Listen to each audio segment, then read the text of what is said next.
Salut les amis, bienvenue sur notre plateforme. Vous savez, avec la guerre en Ukraine, les Occidentaux se comportent comme si, même, je veux dire, quand je dis les Occidentaux, je parle de l'élite, hein, parce que ce qui se passe là, c'est la dictature des élites en Occident qui pousse certaines personnes à penser que tout le peuple en Occident est des mèches ou est d'accord avec ce qui se passe, leur politique de l'Ukraine. Non, il y a eu les élections en Russie pendant 3 jours.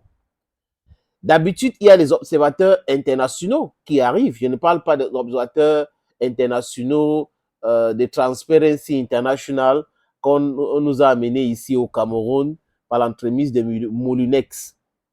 C'était un faux truc. Et jusqu'à aujourd'hui, personne n'a été inquiété pour cette mascarade. Bref, les amis, il y a eu 700 observateurs. 700 observateurs venus du 106 pays.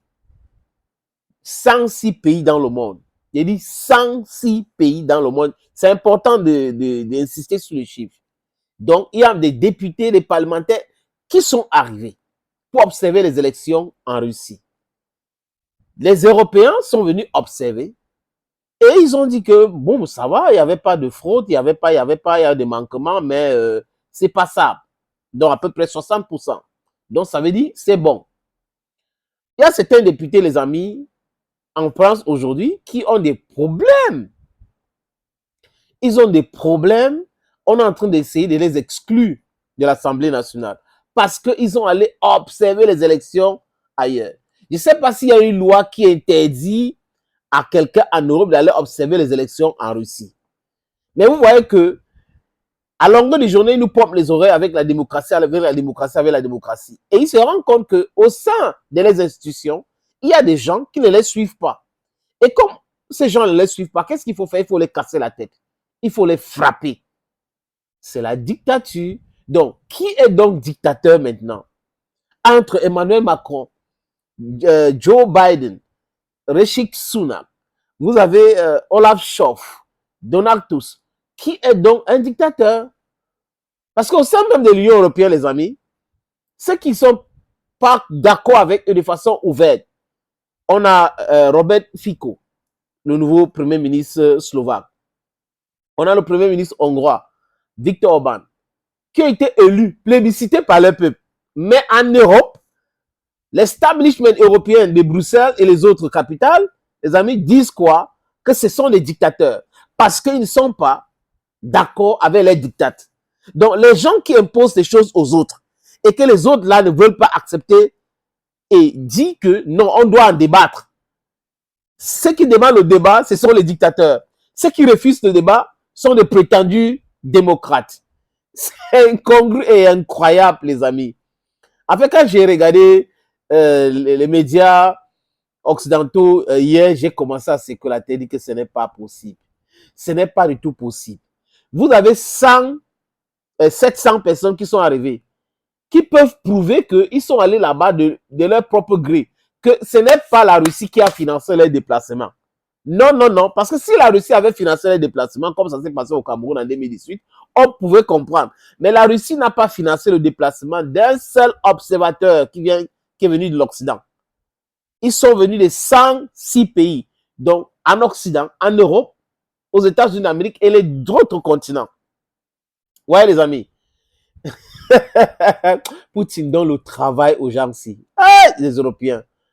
L'élite en Europe, là, le travail avec Vladimir Poutine. 87%, ça veut dire qu'il est plébiscité. Le soutien est solide au sein de la société russe.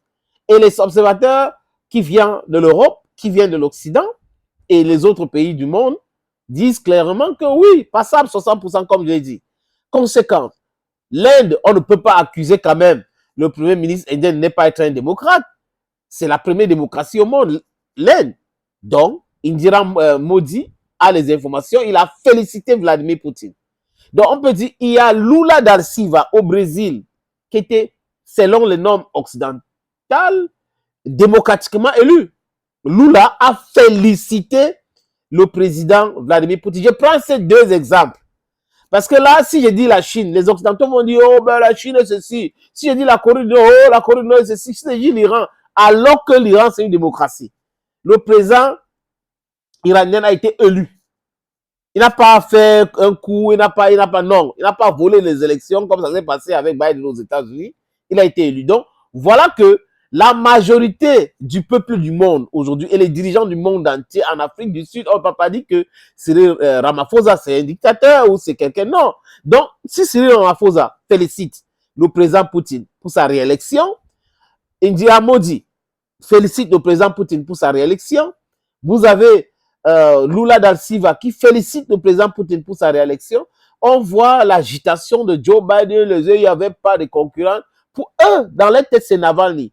Quand ils ont décidé de créer leur propre monstre, ils pensent que leur monstre-là est vraiment terrible, plus fort que tout le monde. Navalny avec un poids politique en Russie, les amis. Parlons peu et parlons vrai. C'est condamnable s'il a été assassiné. Il faut que les enquêtes le disent.